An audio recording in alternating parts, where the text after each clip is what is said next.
Hi, Crimies. I hope y'all had a great weekend, as always. The kids and I went to the Busker Fest in Truro yesterday, and it was nothing short of amazing. These people have so much talent, it's incredible. Brace yourself for today's story. Before I get into a few things, please listen to the following disclaimer. The content delivered through this podcast will at times be graphic in nature and describe criminal conduct which includes but is not limited to violence, sexual assault, and homicide. All suspects described in the podcast are considered innocent until they are found guilty in a court of law. I'm not an expert on any subjects covered, I'm just an interested party. The content will be troubling and upsetting to some people, therefore, viewer or listener discretion is advised. This was a request from one of my longtime friends, Amanda. Even though we live in separate parts of Canada, I have some really fond memories with Amanda. And she sent me this story. So not only had I never heard of the story before, but when I started looking at it quickly, I was like, okay, cool. I'm probably going to have to put two stories together to make sure it's long enough for one episode. Boy, was I wrong. I went down a rabbit hole that I just literally couldn't crawl back out of. And now I have more than enough substance or information for a full episode. So let me share this story with you. I know it's going to be a long one. So again, I appreciate you spending your time with me, but I promise it'll keep you on the edge of your seat. And please don't judge me. Last day of vacation, no lashes, very minimal makeup because I will have to go back to daily makeup tomorrow. So let's get into it.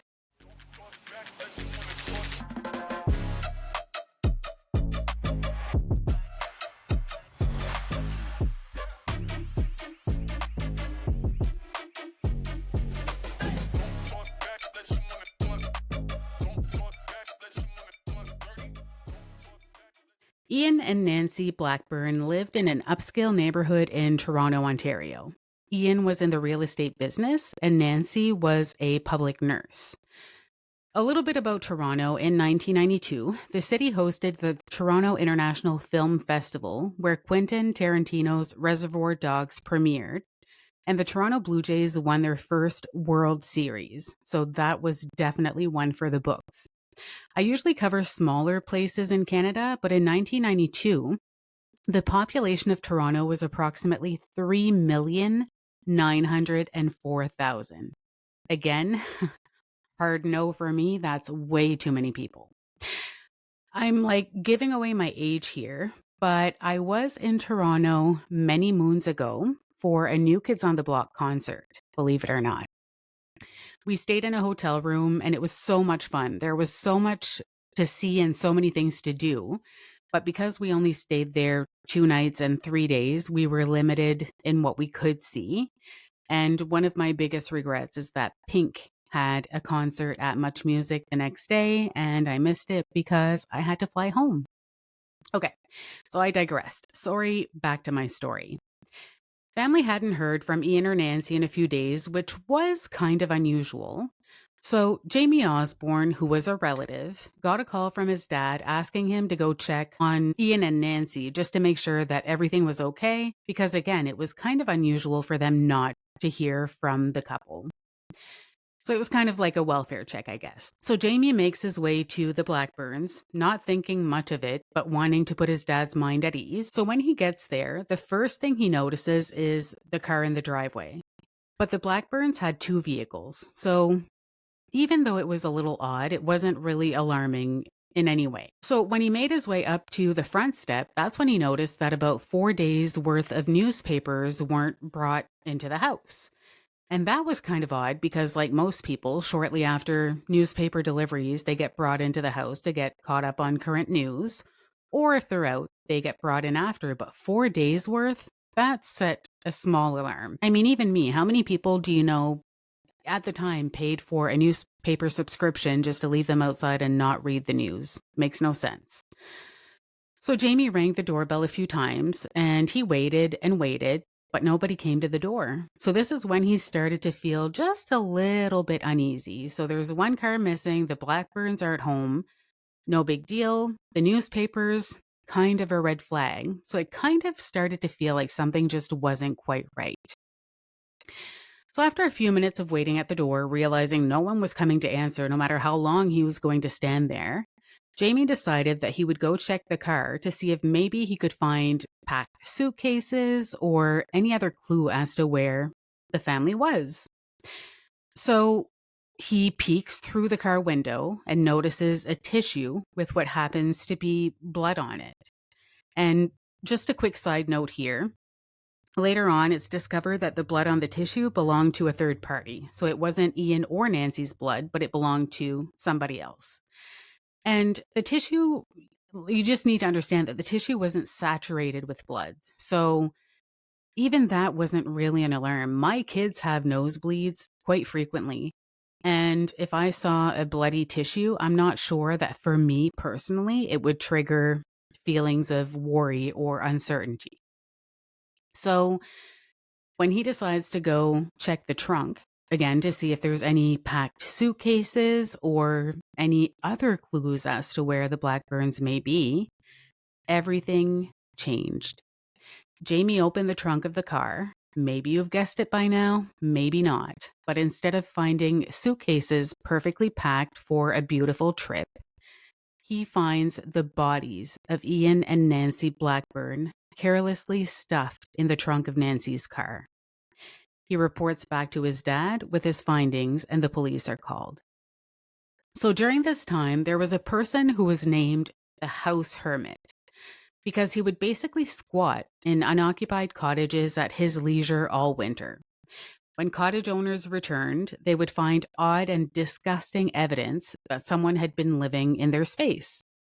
And when I say gross and odd, I actually mean it. I mean, like, porn magazines that were just left laying around the cottage, juice bottles and jugs that seemed to be filled with what looked like urine.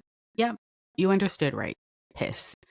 And even feces or poop that were meticulously wrapped in newspaper packages. That is so freaking disgusting. So when police investigated, they did find some fingerprints, but at the time, this wasn't enough to lead them to anyone specific or to match them to anyone. We'll put a pin in this, though, because it'll be brought up again later. So all of this was happening in Caledon, Ontario. That's where all the cottages were that this person was kind of squatting in and just taking ownership of while nobody was there. And I know I read somewhere that one couple who owned a cottage in Caledon, Ontario, had surprised the intruder when they arrived to check on the cottage before the start of the cottage or the summer season. So upon entering their house or their cottage, they were ambushed by a man at gunpoint and forced into their vehicle. So he forced them to drive, and as they got into a busy intersection in Toronto, the cottage owner told the man with the gun that he had nothing else to give him. He was like, you know what, buddy, this is it. I have nothing else to give you. We are not taking you to our primary residence. That's not happening. You can forget about it. So you have two options. You can either get out of the car and leave us here, or you can shoot me. Your choice. So the intruder or the gunman opened the car door and he ran away, not to be seen again by these two people. So for a little bit of background, Caledon, Ontario is like cottage country. It's a small town in Ontario, Canada, and the town was officially established as a result of regional municipality changes on January 1st of 1974. While there's nothing to confirm the population back in 1992 when all of this happened, the 2021 population was around 76,581. On a nice, warmer day, April 7th of 1992, Ian, who was 55 years old, decided to take a drive to their second property in Caledon. It was a farmhouse on about 50 acres of land, and while some articles call it a cottage, others call it a farmhouse. For this episode, just for the sake of it, I'm going to call it a farmhouse. I typically associate a cottage with like more of a seasonal occupancy versus a farmhouse, which is more like a second year round home that you don't just go in the summer months.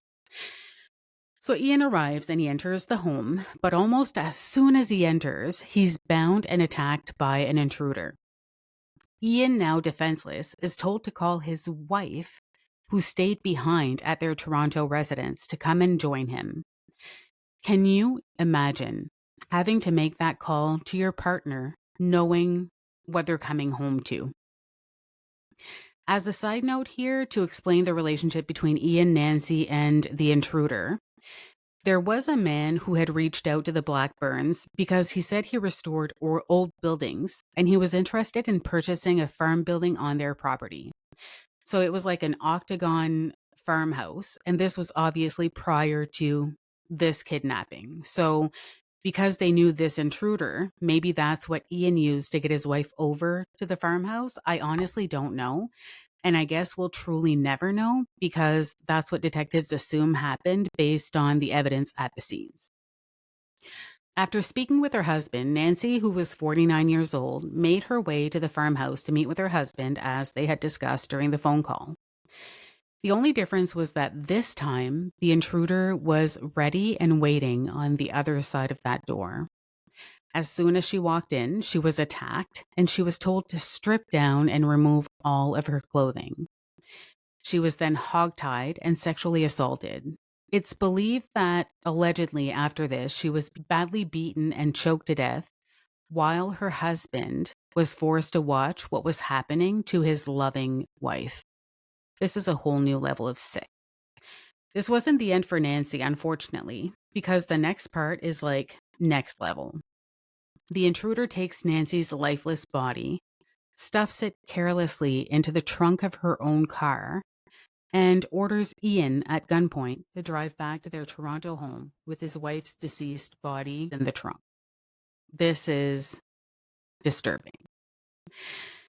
The intruder later ended Ian's life and stuffed his body in the trunk too, like next to Nancy's body.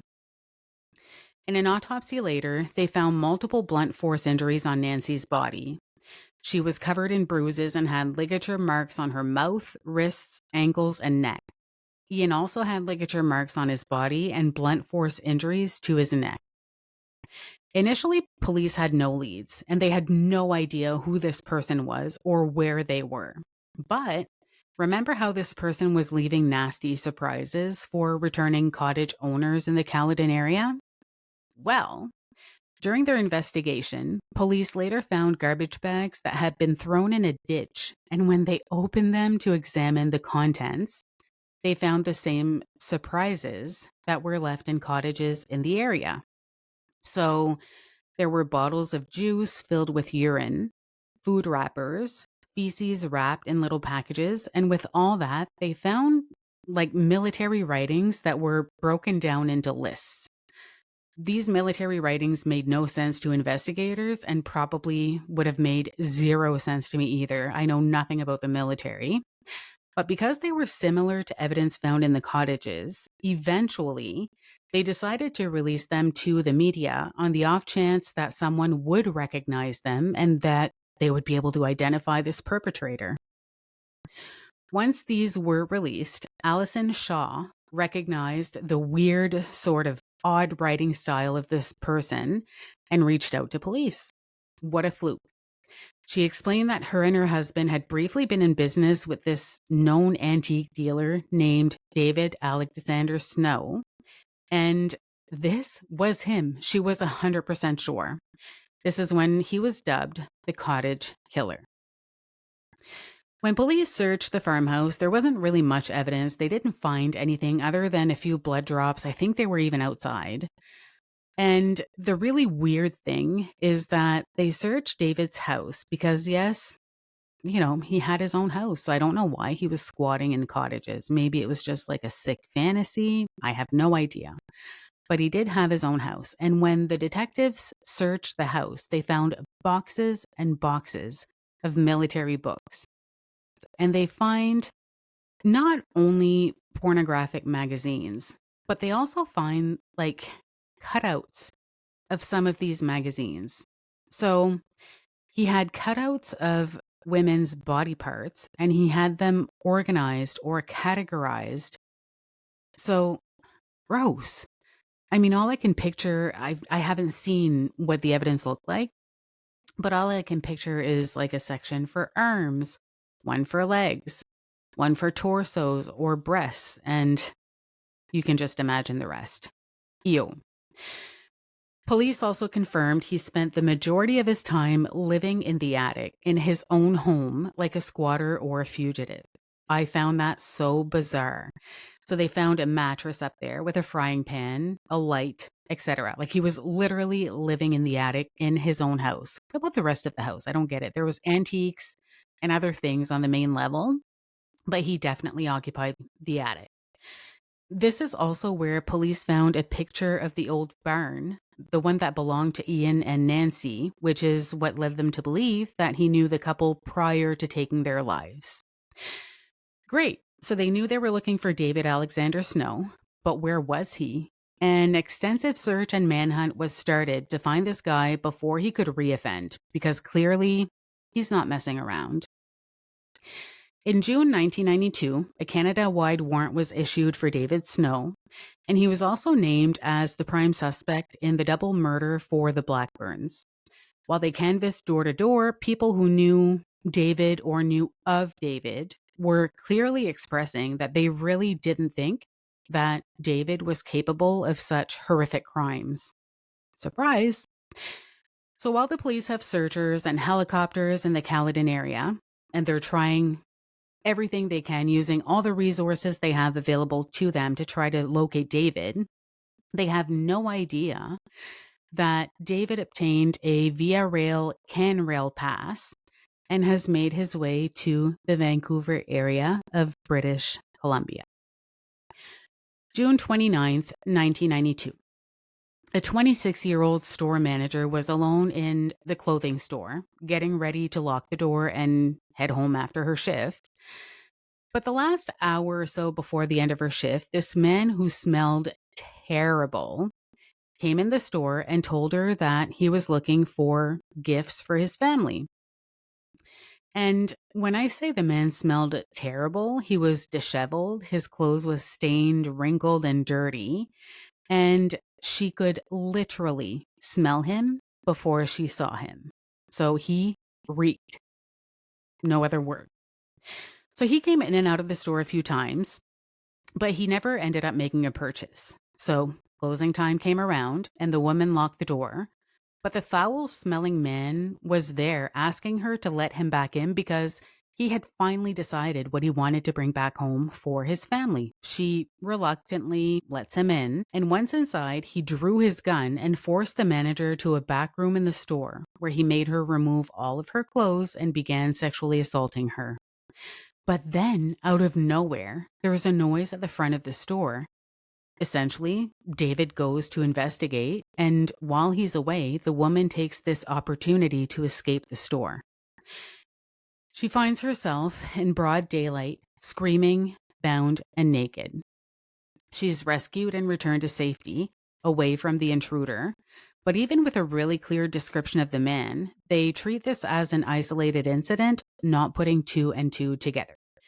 But we also have to keep in mind that the other crimes happened in Caledon, Ontario, and this is now happening in Vancouver, BC. So it's not like they're the next town over, right? It's a completely different part of the country. Not long after this, on July 3rd of 1992, another woman was working by herself in a photo studio when a man walked in almost at closing time. There's a pattern here, you'll notice. So he walks in almost at closing time and pulled out a gun. Except this time, he took the woman out of the store with the gun pointed at her back and led her to a wooded area. But they were walking to that wooded area. And to get to that wooded area, they had to pass through super busy traffic areas and they had to cross a bridge by foot.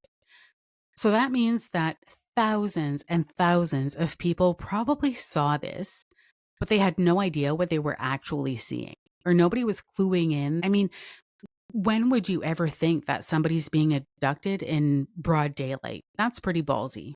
So anyway, they do make it to the wooded area. So they enter the woods and they come up to a camp that was already set up. And remember, he's in BC now, not in his hometown. So he doesn't have a place to live. He's not anywhere near his home. So he had a little makeshift camp that he had set up. He then gags the woman, hog ties her, and assaults her. Again, pattern.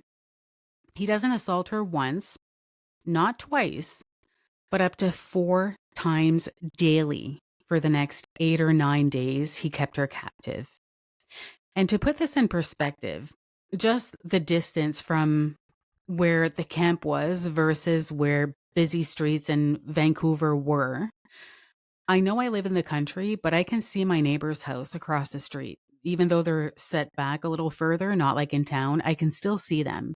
And trust me, if I screamed, there's no way that they would not hear me. So they were about that same distance from the camp to busy streets in Vancouver. So close to traffic and people, yet so far away at the same time. And it probably felt like a lifetime away for this poor woman in the woods. After about 8 days or so, he decides that he's not done and he goes on the hunt again. Now it's July 11th. He finds a 19-year-old girl working in a video store alongside her manager. He enters and robs the store at gunpoint, ties up the manager, so we're, one person no longer in the way. And he exits the video store with this young woman. He forces her to get in her own vehicle, a 1975 Volkswagen Beetle, and drives to the campsite area in the woods where he had the first woman. So once they get there, you can imagine this 19-year-old's surprise when they get there and she sees another woman. This would be terrifying, knowing that he's done this before and here we are again.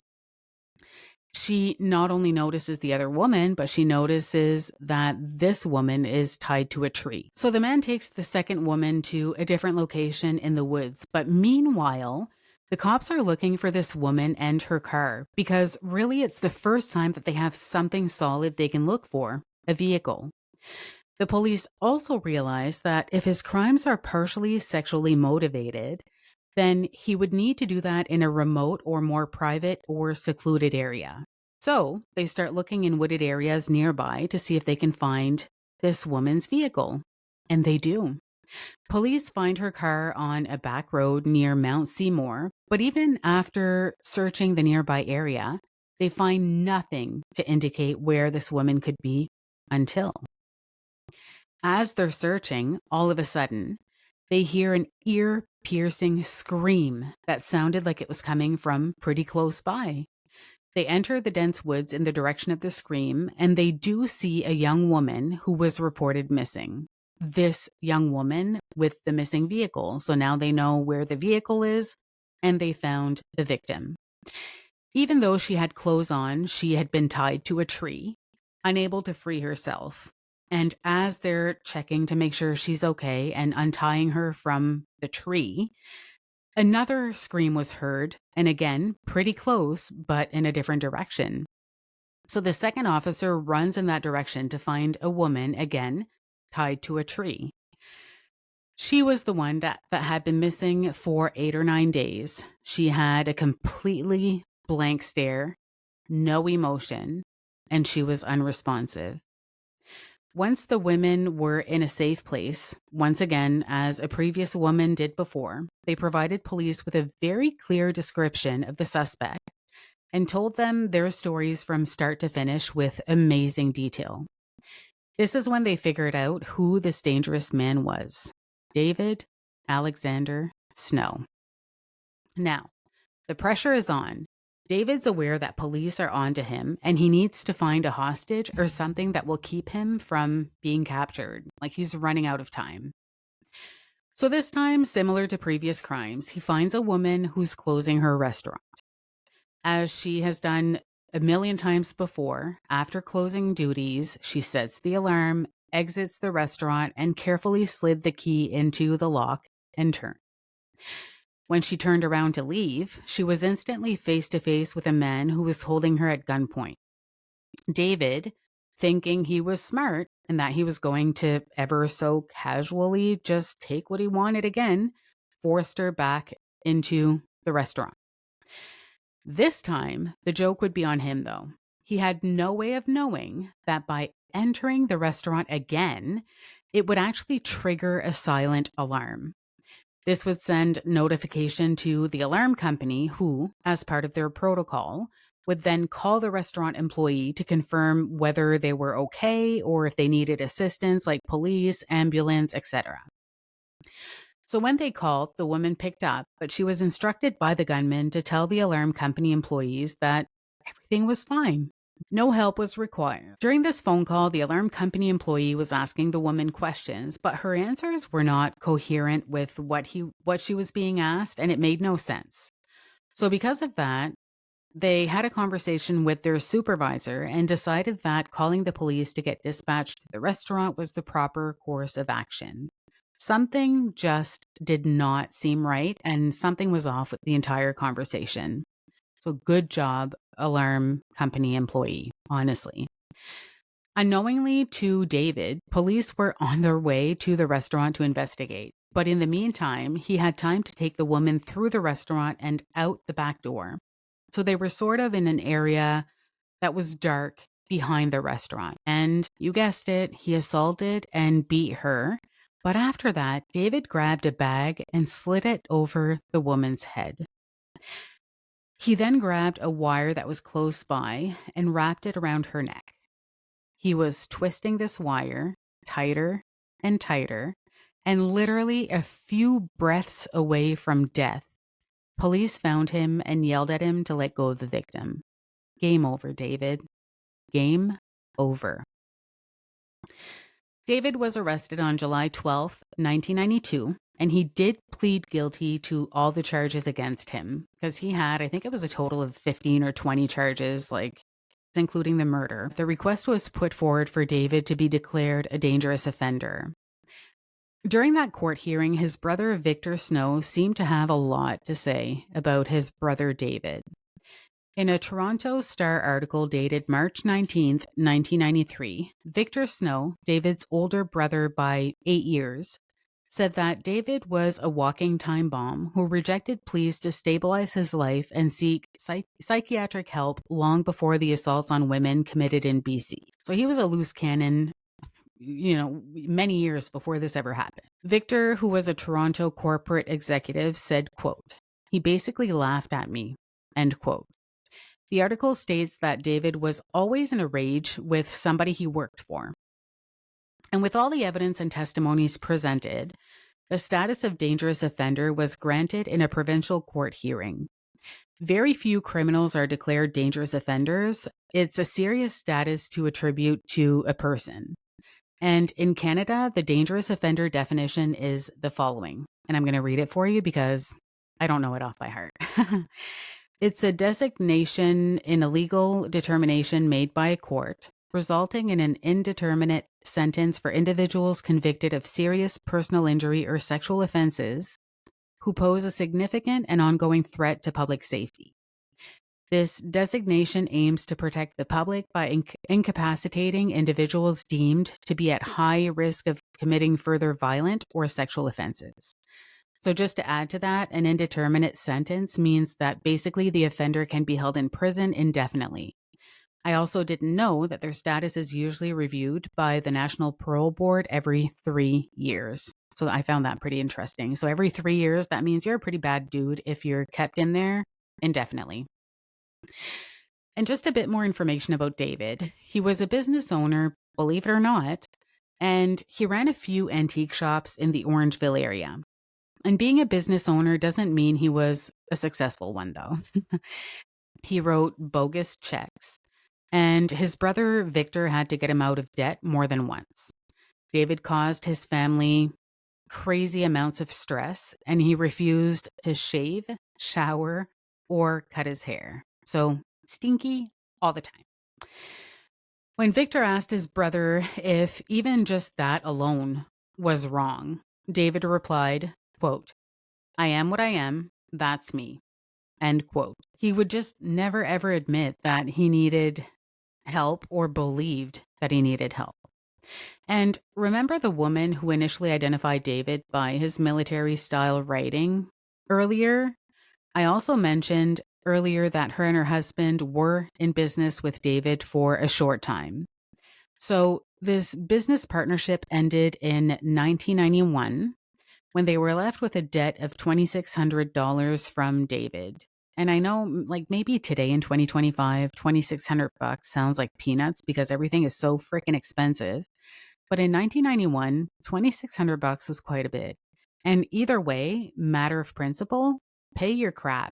Like, don't leave that to me or to anybody else. Pay your own debt. So Allison and her husband Darius were David's business partners until then.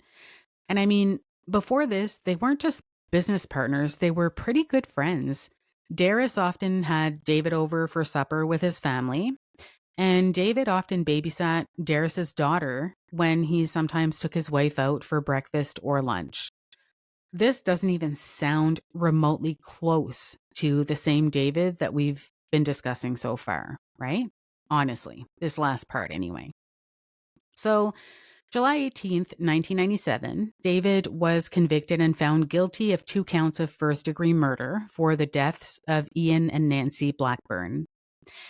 In an article from the Vancouver Sun dated April 12th, 1993, it says details of the assaults by David were sickening and showed true savagery.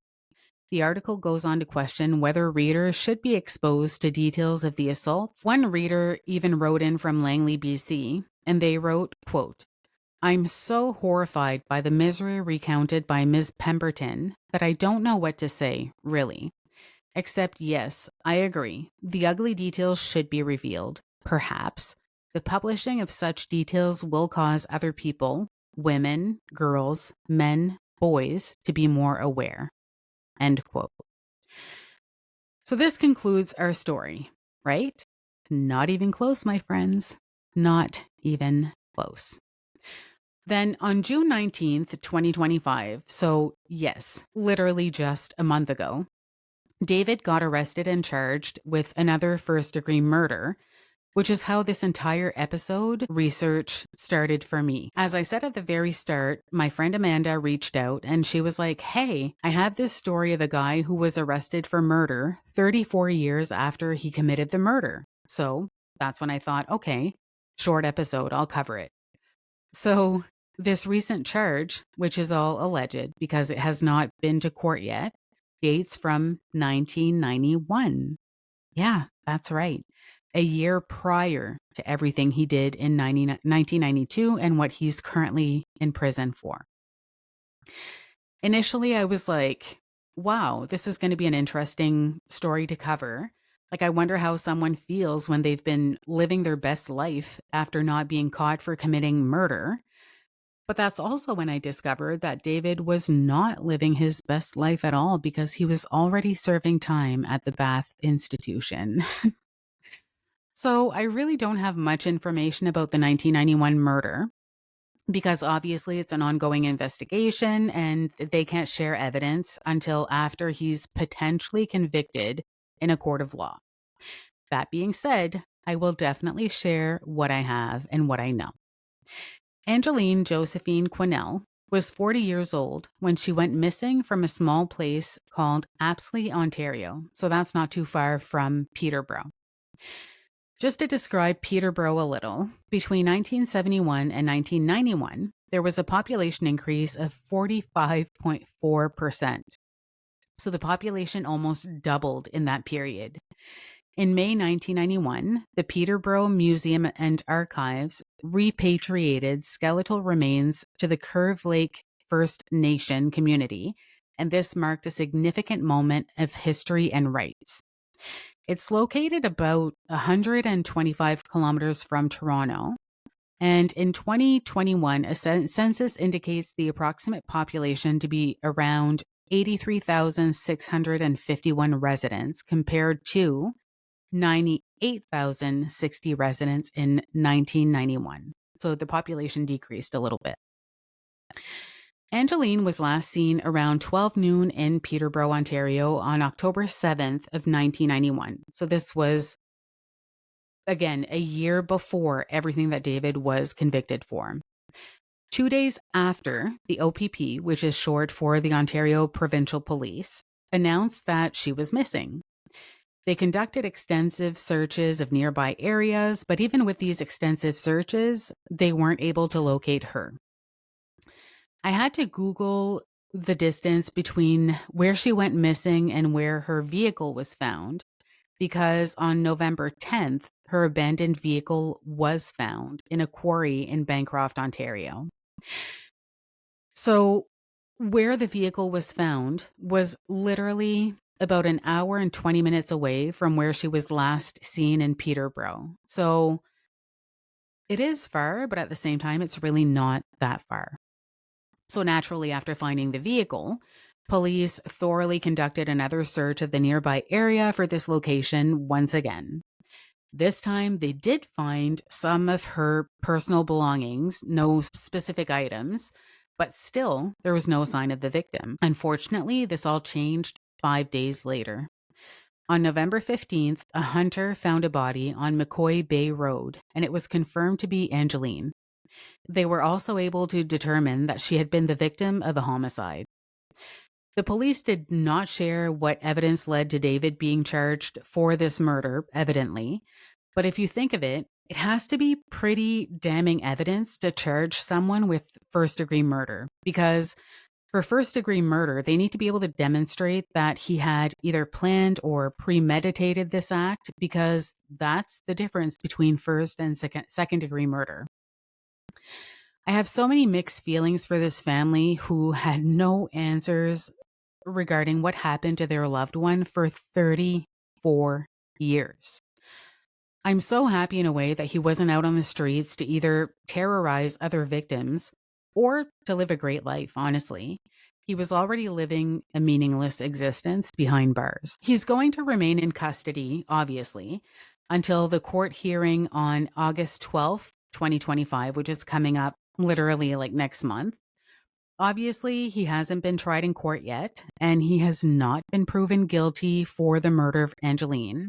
However, as I've said in other podcast episodes, the best predictor of future behavior is past behavior. I'll leave that there. You can figure out my opinion by reading between those lines. And this finally really truly concludes the story of David Snow. Too many victims, too many deaths. At least he's behind bars, and I can't see him ever getting out. He's already 70 years old, and I'm pretty confident that he's going to finish his last days in prison. So again, thank you so much for listening to my story today. I know it was a long one, but I would be surprised if you had time to get bored, because I couldn't stop researching when I was putting the episode together, so hopefully it kept you on your toes. Let me know your thoughts in the comments. Did you expect that this is how the story would go or how it would end? Isn't it amazing that 34 years later, they link a crime from 1991 to other crimes committed and to a man who's already incarcerated for previous crimes? I'm going to assume it was partially thanks to the advancements in DNA analysis, but still, it's pretty amazing. How would you feel if you finally got answers 34 years after the death of a family member? Just curious. Please don't forget to kindly support me by subscribing, liking, and sharing my episodes or my channel. Again, I know I sound like a broken record. It's free for you and it helps me grow my audience. My dream is to eventually do this full time, and there's literally no way that I can do it without your help. So you really do matter. Also, big announcement, even though it won't be for long, and I will post it on my Facebook page as well.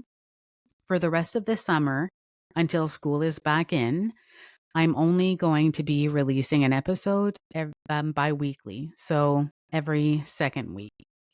I thought long and hard about this because I really love doing this. I really enjoy every single part of it, minus the reason why I'm doing it, which is, there has to be crimes and murders for me to cover. But experiences and events from the last few years were tough, and they've really taught me to value time. So, not only my time, but my time with my kids, time with my family and friends, really, just time in general. It just flies by, and you never know when it's going to be your last chance to spend time with a loved one. And I know many of you understand this. So, again, episodes will only release every 2 weeks until September 7th. And September 7th is when I will resume with weekly episode releases. So it wasn't easy for me to do, and I appreciate it if you understand. And I hope you don't, ditch me for other channels and that you stick with me, even though it's bi-weekly for the next 2 months, roughly, or month and a half. So, on that note, don't forget to tune in on July 27th for an all new episode. I super appreciate you all. And don't forget, crime is a waste of time. And also, preferably, if you can, don't jog and try not to hunt or fish, because I feel like it's always these people that find bodies. Until next time, bye, crimies.